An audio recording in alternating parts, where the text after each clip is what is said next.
Lanny by Alasdair Gray may be the first book I reviewed that doesn't get an exceptionally high score. But you can't win all the time. That's okay. Alasdair Gray has certainly won before when he wrote Poor Things, which I read and loved. And perhaps is what encouraged me to read Lanark. But didn't hit the same way this time. And that's okay. I'm going to say what I found impressive about the book first, what I enjoyed about the book first, and then go briefly into why I didn't enjoy the book, which, as somebody who's really trying to absorb a lot from writers, to not exactly impersonate insofar as it would be considered a plagiarism, but who influenced me, right? Why do I enjoy what I enjoy? It's mostly the reason why I'm doing these reviews is to allow myself the organisation of my thought. But here's a clue about why I didn't enjoy this book in the end. It does a lot of good things. It has a deconstructionist tone, which comes across in a few different ways, not just in the writing style, the form of the book, but in the chronology as well. There's a jumping back and forward in time, in between time periods, and honestly, seemingly between planets,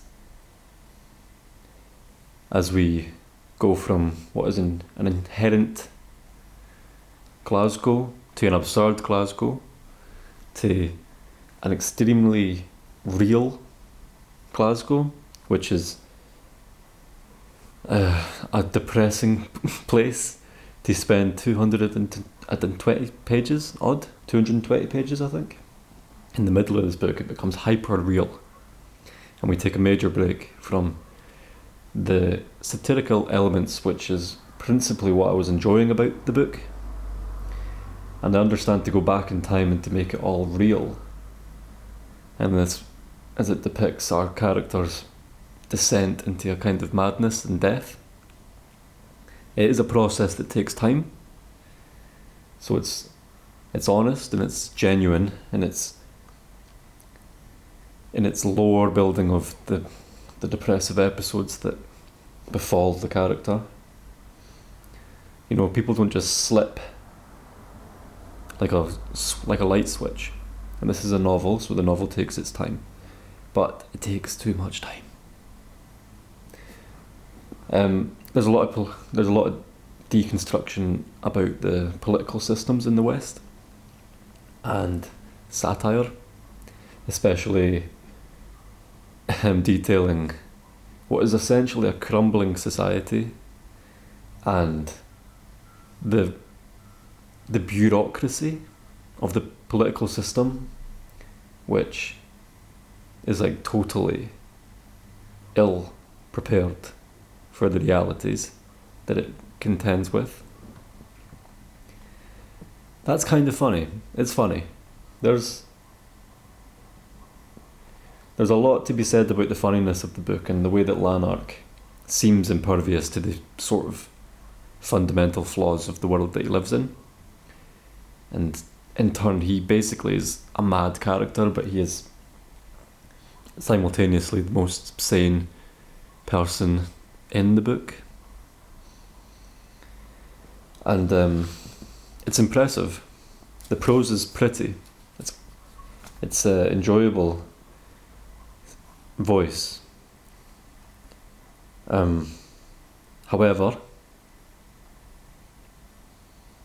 Alasdair Gray has, unlike in Poor Things, which was a 330 page book, something like that, this one's 560, which isn't a totally disastrous length, you know? He's still like a fairly succinct story. But to be honest, to me, I'm starting to realise that Alasdair Gray might be a writer that succeeds best within about 330 pages. So I would cut a good 150, 200 pages out of this book. And there's not much like specifically that I would cut in terms of entire chapters, but it's this sort of drag that carries on throughout the whole book. And the middle section I would cut quite extensively. The hyper-real Glasgow and the depictions of a failing artist from the art school. Something we assume must be semi-biographical, as Alasdair Gray himself, a champion of Glasgow, went to the art school. It's cool to see depictions of Glasgow in my literature. That's where I reside currently. But he doesn't write it in a very complimentary way, shall we say. And to be honest with you, as somebody who prides himself on doing a similar task to Alasdair Gray and sort of looking at Scottish culture, living in places like Glasgow, yes, it's a hard place for artists to live, I think, which is ironic because we have such a prestigious art school here.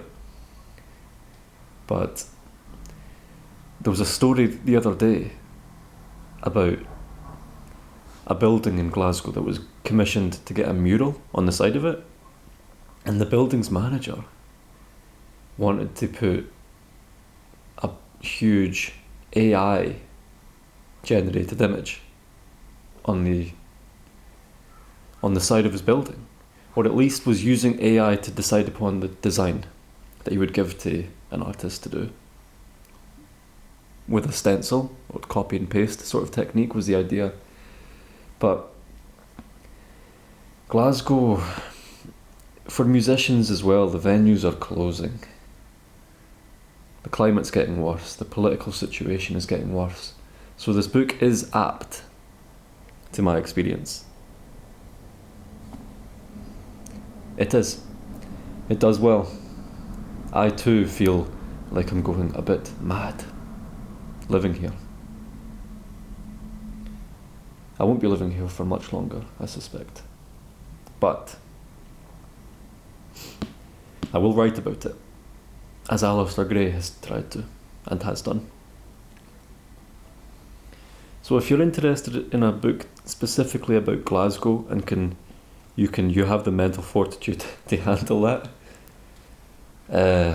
God bless you. I suffered fatigue at the end. Didn't read for a wee while, but this is me trying to get back to it. Trying to express myself again. Because it's not just good books that I should write about or review. Although this is of course a good book. I'm not going to be too unkind to it. It's still of high standard. I would give it 3 titties out of 5 titties.